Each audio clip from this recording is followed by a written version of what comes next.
The autumn sun was setting over Greene County as Sheriff Maya Thompson finished her demanding 14-hour shift at the department. Her dark curly hair was neatly pulled back in a bun, and despite the long day, her uniform remained crisp and professional. At 42, Maya had earned every bit of respect she commanded, becoming the county's first black female sheriff after 15 years of dedicated service. The digital clock on her dashboard read 7:45 p.m. when she pulled into Parker's convenience store. She needed to grab a few essentials before heading home to her teenage daughter, Jasmine, who was probably wondering why her mother was running late again.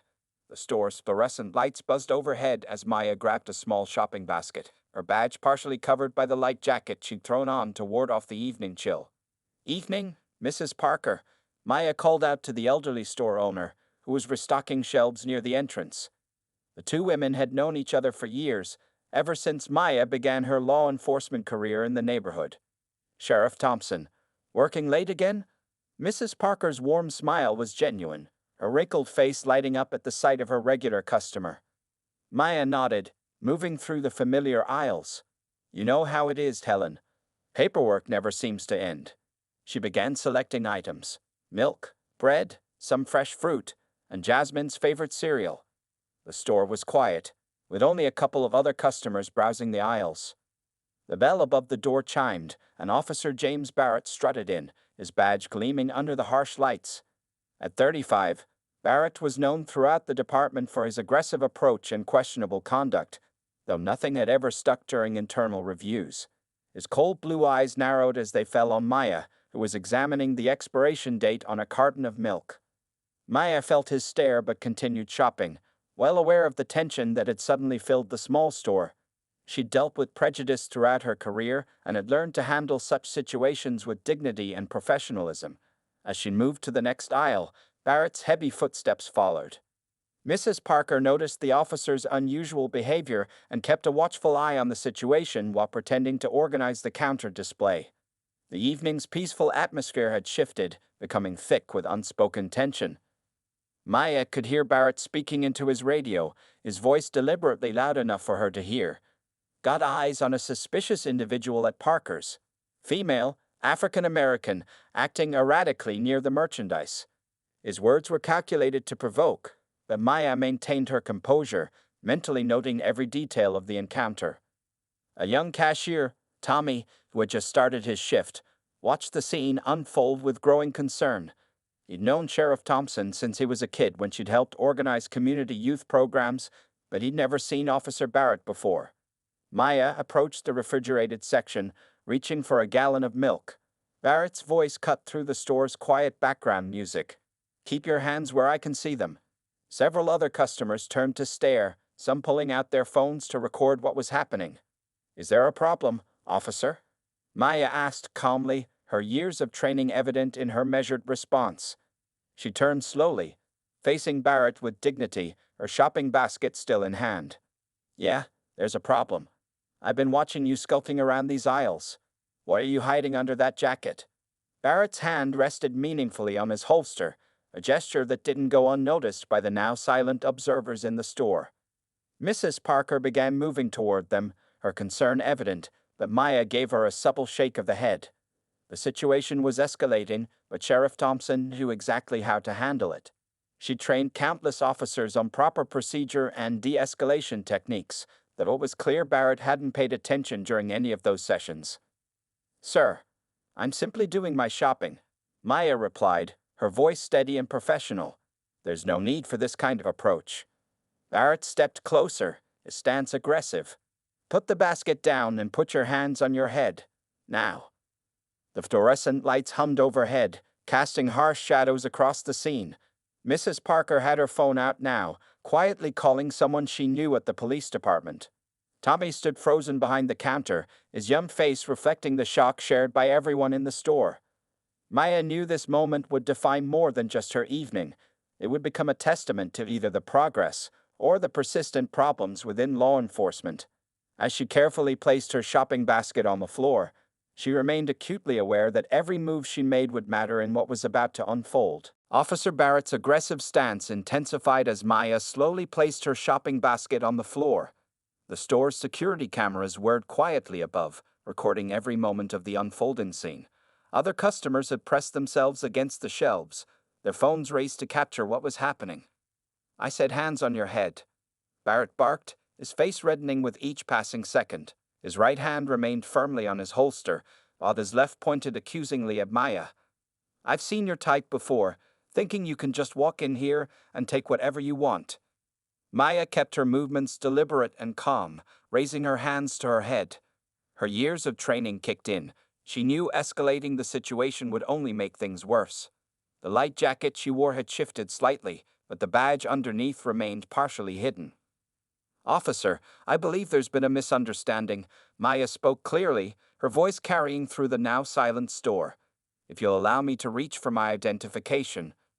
"Shut up," Barrett cut her off, moving closer. "You don't get to make demands here. I saw you hiding things under that jacket. You people always think you're above the law." Mrs. Parker, who had been on the phone near the counter, stepped forward. "Officer, this is ridiculous. That's Sheriff Thom." "Ma'am, stay back," Barrett shouted, cutting off Mrs. Parker's explanation. "This is a police matter. Everyone needs to clear the area immediately." The few customers in the store didn't move, their expressions a mix of horror and disbelief. Tommy, the young cashier, had managed to press the silent alarm button beneath the counter, his hands trembling as he watched the scene unfold. Barrett pulled out his handcuffs, the metal catching the fluorescent light. "Turn around and put your hands behind your back. You're under arrest for suspicion of theft and resisting an officer." "Officer Barrett," Maya said calmly, noting his name tag, "I need you to listen carefully. You're making a serious mistake that could impact your career." "I am." Before she could finish, Barrett grabbed her arm roughly, spinning her around. The sudden movement caused her jacket to shift, revealing a glimpse of her uniform underneath, but Barrett was too focused on his perceived victory to notice. "You have the right to remain silent." He began reciting the Miranda rights, tightening the handcuffs with unnecessary force. "Anything you say can and will be used against you in a court of law." Mrs. Parker had moved to the store's entrance, waving frantically as she spotted a police cruiser pulling into the parking lot. "Thank goodness," she muttered, recognizing Lieutenant Chen's vehicle through the window. Inside, Barrett continued his tirade, pushing Maya toward the front of the store. "We'll see what the sergeant has to say about this one. I'm tired of dealing with shoplifters who think they're untouchable." Maya winced slightly at the tight handcuffs but maintained her composure. She could hear another police vehicle pulling up outside. Backup she hadn't requested but desperately needed right now. The store's bell chimed as Lieutenant Chen walked in, immediately taking in the scene before him. His eyes widened as he recognized the woman in handcuffs. "Barrett, what the hell are you doing?" Lieutenant Chen's voice cut through the tension like a knife. Barrett straightened up, keeping his grip on Maya's arm. "Sir, I caught this woman attempting to conceal merchandise under her jacket. She was acting suspicious and—" "Release her immediately," Chen ordered, his voice sharp with authority. "But sir, I witnessed." "That's an order, Officer Barrett." Chen's voice left no room for argument. "Release Sheriff Thompson right now." The color drained from Barrett's face as the words registered. His hands fumbled with the handcuff keys as the reality of his situation began to sink in. The other customers murmured, some shaking their heads in disgust at Barrett's behavior. Maya stood quietly as Barrett removed the handcuffs, her dignity intact despite the humiliation he had tried to inflict. She slowly turned to face him, removing her jacket to reveal her full sheriff's uniform underneath, complete with the gold badge that marked her as the highest-ranking law enforcement officer in the county. Barrett's mouth opened and closed, but no words came out. The security cameras continued their silent witness to his catastrophic mistake, and the phones of onlookers captured every second of his dawning realization. Lieutenant Chen's expression promised that this incident was far from over. The atmosphere in Parker's convenience store crackled with tension as Sheriff Thompson stood facing Officer Barrett, her full uniform now visible to everyone. Lieutenant Chen positioned himself between them, his experienced eyes taking in every detail of the situation. "Sheriff Thompson, I sincerely apologize for this incident," Lieutenant Chen said, shooting a stern look at Barrett, who had backed away several steps, his face ashen. "Officer Barrett is relatively new to our precinct." Maya adjusted her uniform jacket, her movements deliberate and controlled. Lieutenant Chen, I'll need a full incident report on my desk first thing tomorrow morning. This situation requires immediate attention. The store's customers had formed a small crowd, their phones still recording. Mrs. Parker approached with Maya's scattered shopping items, which had spilled when Barrett forced her into handcuffs. I got everything on our security cameras, Sheriff, she said, her voice shaking with anger. Every single second of it. Barrett finally found his voice, though it came out as a strained whisper. Sheriff, I didn't know. I thought. That's exactly the problem, Officer Barrett. Maya cut him off, her voice carrying the weight of her authority. You didn't think. You saw what you wanted to see and acted on your prejudices rather than proper police procedure. Lieutenant Chen pulled out his notebook. Sheriff, would you like to file a formal complaint right now? We can begin the process immediately. Before Maya could respond, the store's door chimed again. Captain Rodriguez from Internal Affairs walked in, his face grave. Word had traveled fast through the department's radio channels about the incident. I received several calls about this situation, Rodriguez announced, surveying the scene, including one from the mayor's office. Apparently, some of our witnesses here have already posted videos online. Barrett's face grew even paler. Social media would ensure this incident wouldn't be quietly swept under the rug like so many others before it. Tommy, the young cashier, stepped forward nervously. Sheriff Thompson has been coming to this store for years. She helps with our community youth programs and always supports local businesses. Officer Barrett didn't even let her explain who she was. Captain Rodriguez turned to Barrett. Officer, surrender your badge and weapon. You're suspended pending a full investigation. But sir, Barrett protested weakly, I was just following protocol for suspicious behavior. Protocol. Maya's voice cut through his excuse like steel. Let's review that protocol, Officer Barrett. Did you identify yourself properly? Did you state your reasonable suspicion? Did you allow me to present identification when requested? Did you listen to multiple witnesses vouching for my identity? The store had grown completely silent as Maya continued, her words measured and clear. You violated at least 15 departmental procedures in less than 10 minutes. Your actions tonight demonstrated exactly why we need comprehensive reform in police training and accountability. Lieutenant Chen began taking statements from the witnesses, while Captain Rodriguez dealt with Barrett's suspension. Mrs. Parker brought over the store's security footage, already copied onto a USB drive. Maya took a deep breath, knowing this incident would become a catalyst for change. She turned to address the onlookers, many of whom were still recording. I want to thank everyone who witnessed this event for remaining calm and documenting what occurred.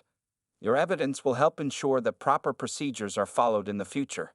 She then faced Barrett directly, who stood with his head bowed as Captain Rodriguez collected his badge and weapon.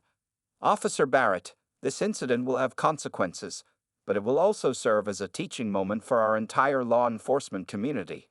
The kind of profiling and prejudice you displayed tonight has no place in modern policing.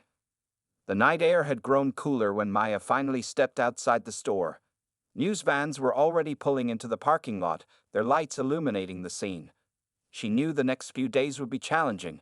There would be meetings, reports, interviews, and likely a departmental overhaul of training procedures. But as she watched Barrett being escorted to a waiting vehicle, Maya felt a glimmer of hope. Sometimes it took a dramatic incident like this to spark real change. She pulled out her phone to call her daughter Jasmine, knowing she needed to explain why this night would mark a turning point in their community's history. The security cameras continued recording as the scene wound down, preserving evidence of both the worst and best of law enforcement, one officer's bias and another's dignity in the face of injustice. The following morning, the Greene County Sheriff's Department buzzed with activity. News of the previous night's incident had spread like wildfire, and Sheriff Thompson's office had been flooded with calls from media outlets, civil rights organizations, and concerned citizens. Maya sat at her desk, reviewing the security footage from Parker's store for the third time. Each viewing made her more determined to use this incident as a catalyst for meaningful change. Her assistant, Sarah, knocked on the door with another stack of messages. Sheriff, the mayor's on line 1, Sarah said, placing the messages on the desk. And Chief Wilson from the City Police Department is here to see you. Maya nodded, straightening her uniform. Send Chief Wilson in, please. The mayor can wait 5 minutes. Chief Wilson entered, his expression grave. At 60, he'd seen many changes in law enforcement, but this incident had shaken even his veteran perspective. Sheriff Thompson, I want to personally apologize for Officer Barrett's actions. His behavior was inexcusable. Take a seat, Robert. Maya gestured to the chair across from her desk. We need to discuss how we're going to handle this moving forward. The chief sat down heavily. Internal Affairs has already begun their investigation. Barrett's personnel file shows 3 previous complaints of racial profiling, but none stuck due to lack of evidence. This time, with multiple videos and witnesses. It's not just about Barrett, Maya interrupted, turning her computer screen to show him the viral videos of the incident. Look at these view counts. 2 million and climbing. This has become bigger than one bad officer. Outside her office, phones kept ringing as more reporters saw comments. The incident had struck a nerve, particularly because it involved a high-ranking law enforcement officer being profiled by one of her own. The police union representative called this morning. Chief Wilson mentioned. They're not going to fight Barrett's suspension. Even they can see this is indefensible. Maya leaned forward, her expression determined. Robert, we need to use this momentum. Remember the joint training program we discussed last month? The one about implicit bias in community relations. The chief nodded slowly, beginning to understand her direction. The one the budget committee said was too expensive. Exactly. I've already received calls from 3 civil rights organizations offering to help fund it. They see this as an opportunity for real change. Maya pulled out a folder she'd prepared.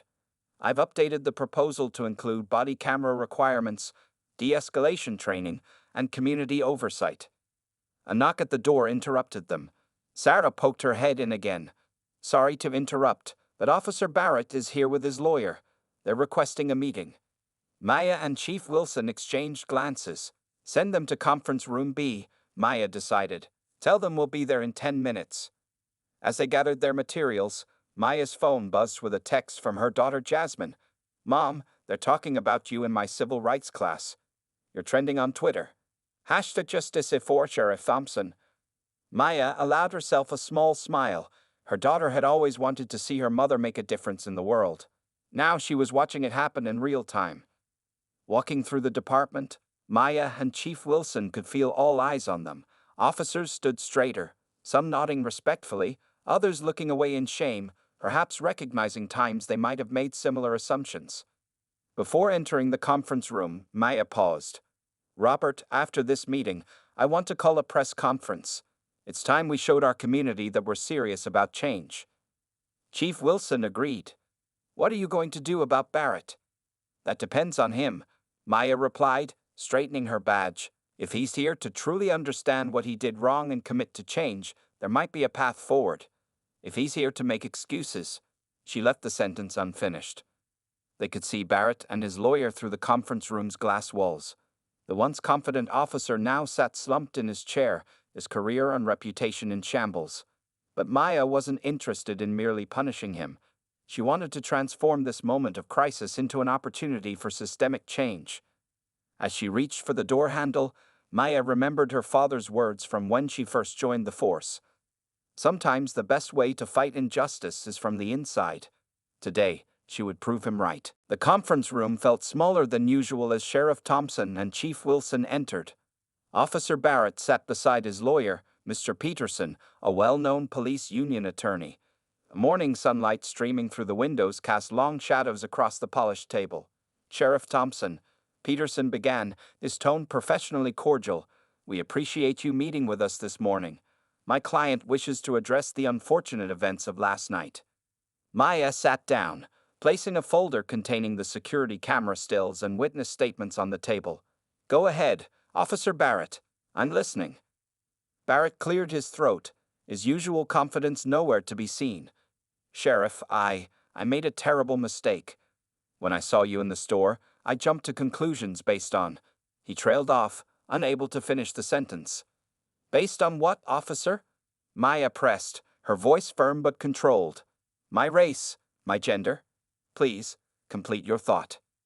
The lawyer shifted uncomfortably as Barrett struggled to find words. Outside the conference room, department staff tried to appear busy while stealing glances at the meeting through the glass walls. I had no right to treat you, or anyone, that way, Barrett finally managed. My actions were unprofessional and biased. I'm prepared to accept whatever consequences come from this. Chief Wilson leaned forward. Officer Barrett, your record shows 3 previous complaints of similar behavior. Why should we believe this time is different? Before Barrett could respond, his lawyer intervened. My client is willing to undergo additional training and sensitivity courses. We're hoping to find a path forward that benefits everyone involved. Maya opened her folder, spreading out photographs from the store's security cameras. Look at these images, Officer Barrett. Look at how you approached me, how you positioned your hand on your weapon, how you ignored multiple witnesses. What do you see? Barrett stared at the photos, his face reddening with shame. I see someone who doesn't deserve to wear the badge, he admitted quietly. The room fell silent for a moment. Even the usual office noise outside seemed to dim. You're right, Maya said, her voice level. The officer in these photos doesn't deserve to wear the badge. But here's my question. Is that officer who you want to be for the rest of your career? Barrett looked up, surprised by the question. His lawyer started to speak, but Barrett held up his hand. No, it's not.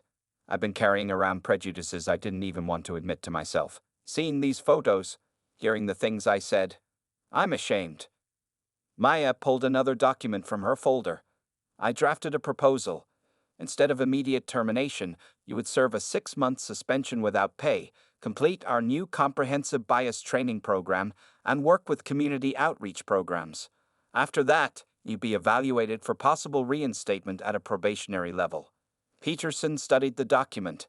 That's more lenient than we expected, Sheriff, but there must be additional conditions. There are, Chief Wilson confirmed. Officer Barrett would need to participate in our department's new training initiative as a living example of why change is necessary. Your story, your mistake, and your journey to correct it would become part of our reform training program. Barrett sat straighter in his chair. You want me to tell other officers about how I messed up? What I did wrong. Sometimes the best teachers are those who've made the worst mistakes, Maya explained. Your experience could help prevent other officers from following the same path. The lawyer reviewed the proposal carefully. This is unusual, but it could work. Officer Barrett would be contributing to positive change while working toward redemption. Barrett looked directly at Maya for the first time since entering the room. Why are you giving me this chance? After what I did? Because this isn't just about punishing one officer, Maya replied. It's about changing the entire system. If you're genuinely willing to confront your biases and help others do the same, you can be part of that change. Chief Wilson checked his watch. The press conference is in an hour. We need your decision before then, Officer Barrett. Barrett looked at the proposal, then at his lawyer, and finally back at Sheriff Thompson. The weight of the moment, and the opportunity being offered, hung in the air between them. The next few minutes would determine not just Barrett's future, but potentially the future of police training in their community.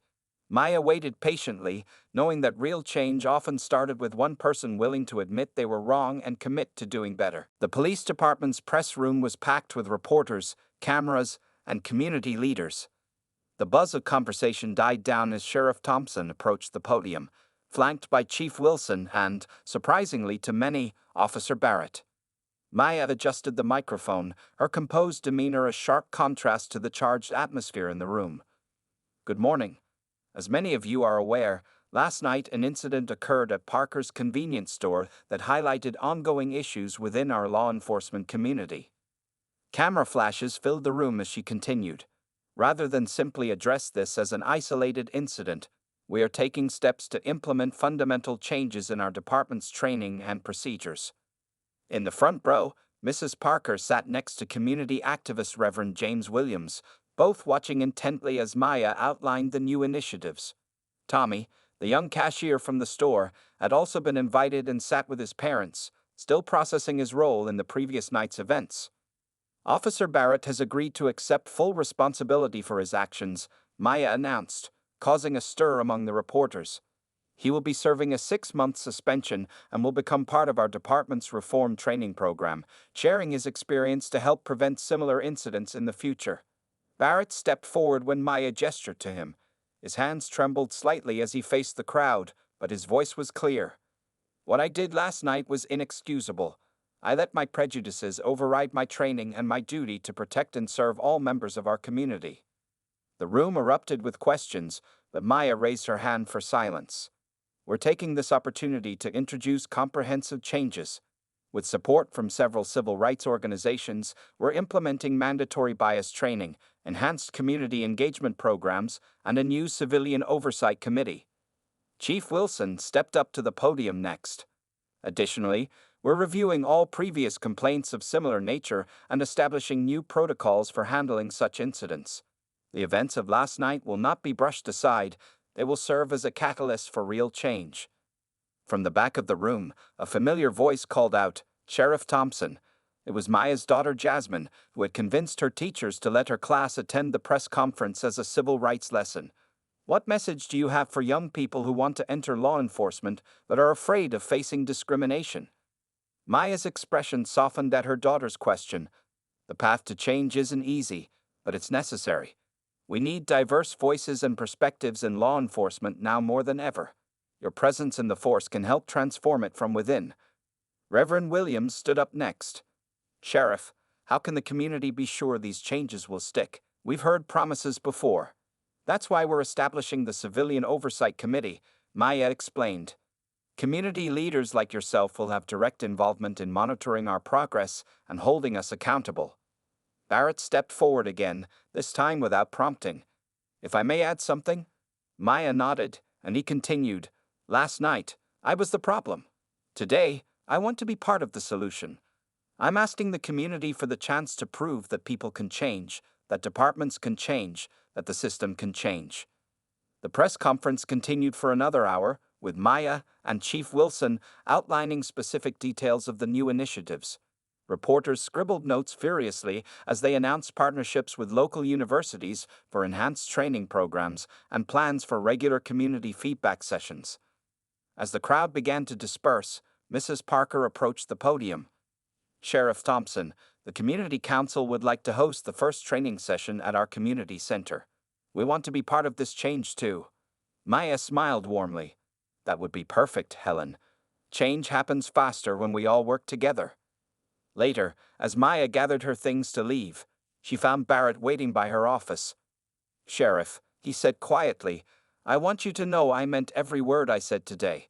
I'm going to work hard to earn back the community's trust." Maya studied him for a moment. "It won't be easy, Officer Barrett. The cameras are gone now, but the real work is just beginning."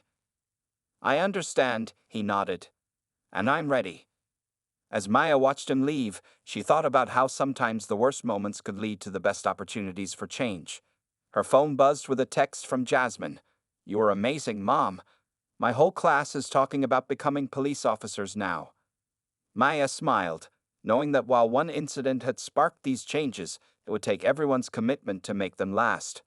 The real test would begin tomorrow, but for now, she had hope for the future of law enforcement in their community. 3 months into Officer Barrett's suspension, changes at the Greene County Sheriff's Department were becoming visible.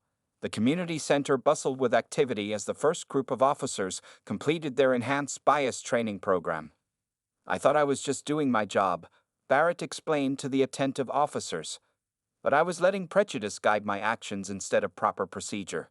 His voice carried the weight of hard-earned wisdom as he pointed to the video of his encounter with Sheriff Thompson playing on the screen behind him. Maya noticed how different Barrett looked now, humbler, more thoughtful. The arrogance that had characterized his former behavior was gone, replaced by a genuine desire to help others learn from his mistakes. Reverend Williams, who had become a regular presence at these training sessions, raised his hand. "Officer Barrett, how do you recognize these biases before they lead to actions?" Barrett considered the question carefully. "It starts with honest self-reflection.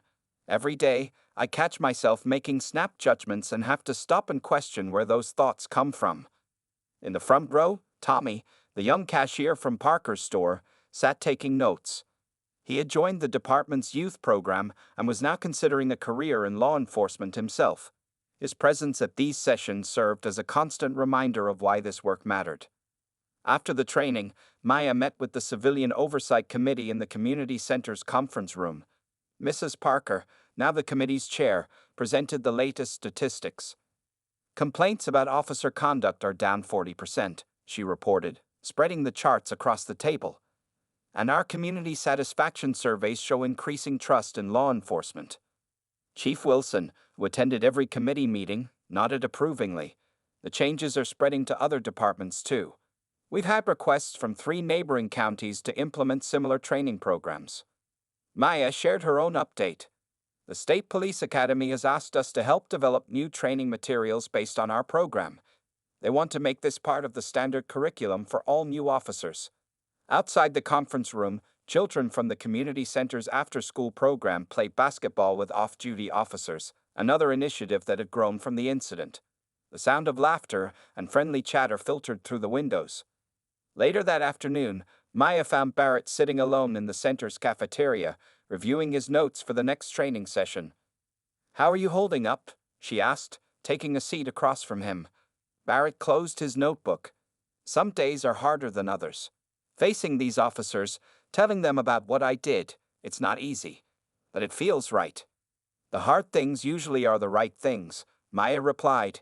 "Your story is making a difference. Officers are thinking twice before acting on assumptions." Their conversation was interrupted by Jasmine, who burst into the cafeteria with excitement. "Mom, Officer Barrett. The video from last week's training session just hit 50,000 views online. People are sharing it everywhere." The training videos, showing Barrett's transformation and the department's new approaches, had become unexpected social media hits. Other police departments across the country were using them as teaching tools. "Sheriff Thompson," Barrett said suddenly, "I've been thinking about what happens after my suspension ends. I know coming back won't be easy, but I want to continue with the training program even after I return to active duty." Maya had been waiting for this conversation. "Actually, we're creating a new position, Community Relations and Training Coordinator. The Oversight Committee thinks you'd be perfect for it." Barrett's eyes widened. "You trust me with that responsibility? After everything?" "Sometimes the best teachers are those who've learned the hardest lessons," Maya said, echoing her words from 3 months ago. "You've earned this opportunity." As they discussed the details of the new position, Maya noticed Tommy showing a group of young teenagers around the community center. These were the next generation of law enforcement officers, growing up with a different understanding of what it meant to protect and serve. The incident that could have ended careers and deepened community divisions had instead become a turning point. Real change was happening, not through grand gestures or dramatic confrontations, but through daily conversations, honest reflections, and consistent effort. Maya checked her watch. Time for another training session. As she walked through the community center halls, she saw hope in every interaction between officers and citizens. The path forward wasn't perfect, but it was clear. One step at a time, one person at a time, one change at a time. 1 year after the incident at Parker's convenience store, the Greene County Sheriff's Department posted a community celebration marking the success of their reformed training program. The community center's main hall was filled with officers, citizens, and representatives from police departments across the state. Sheriff Thompson stood at the podium, surveying the diverse crowd before her. Next to her sat Officer Barrett, now officially the department's Community Relations and Training Coordinator, wearing his reinstated badge with a new sense of purpose. "A year ago, a single incident could have torn our community apart," Maya began. "Instead, it brought us together in ways we never expected. Today, we're not just celebrating changes in our department. We're celebrating a transformation in how law enforcement and community work together." The statistics displayed on the screen behind her told the story. Civilian complaints down by 60%, community trust ratings at an all-time high, and over 50 police departments nationwide now implementing similar training programs. Mrs. Parker, still heading the Civilian Oversight Committee, stepped up to share her perspective. Tommy, now enrolled in the police academy, stood proudly in his cadet uniform. His story of witnessing the incident and choosing to pursue a career in law enforcement had inspired many other young people to do the same.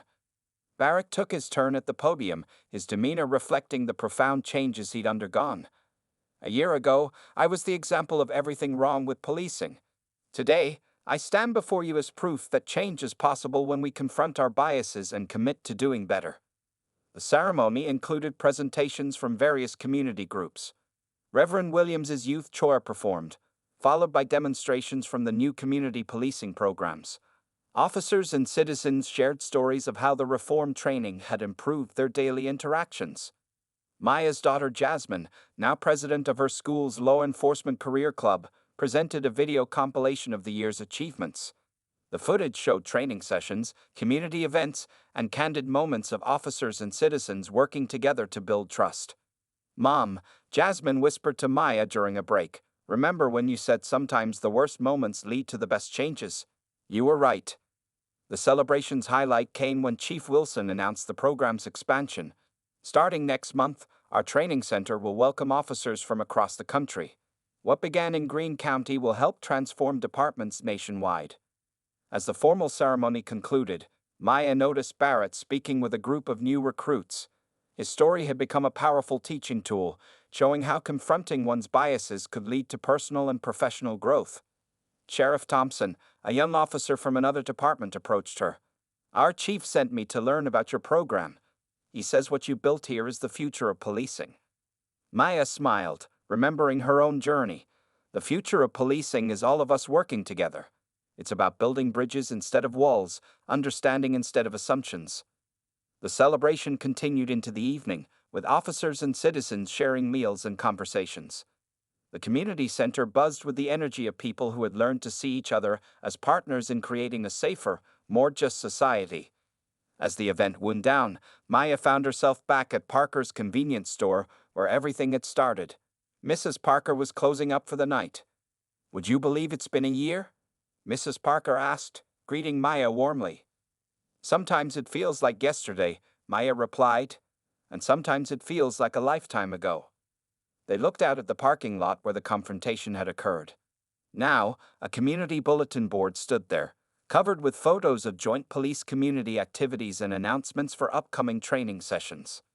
Maya's phone buzzed with a message from Barrett. "Just got a call from another department in California. They want to implement our program. Change really is spreading." As she drove home that night, Maya reflected on how a moment of injustice had sparked a movement of transformation. The incident could have been just another sad statistic, another reason for distrust. Instead, it had become a catalyst for positive change, proving that with commitment, courage, and compassion, even the deepest divisions could be healed. The lights of Greene County twinkled below as she crested the hill toward home. Somewhere in those lights, officers were on patrol, applying their new training. Citizens were resting easier, knowing their police force was committed to serving everyone fairly. And tomorrow, they would all wake up to continue the work of building a better community, one interaction at a time. The end.